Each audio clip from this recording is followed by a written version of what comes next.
রংপুরে ঢুকবো। রংপুরে ঢুকবো।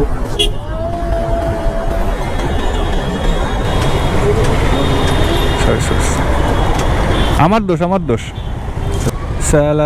শালা এখনই ঝেড়ে দিচ্ছিলাম। দোষটা আমারই ছিল, এসে মেরেই দিচ্ছিল। লুকিং গ্লাসে আমি খেয়াল করিনি।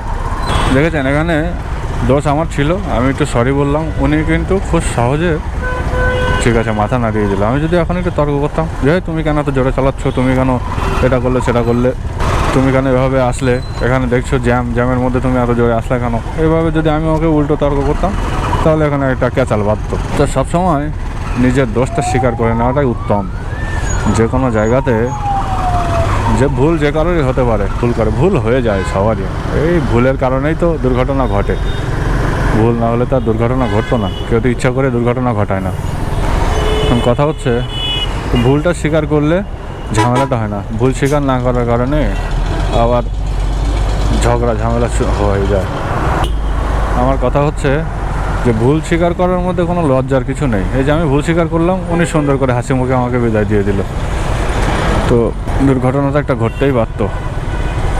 যা হোক, আলহামদুলিল্লাহ যে আল্লাহ আমাকে সেভ করেছেন।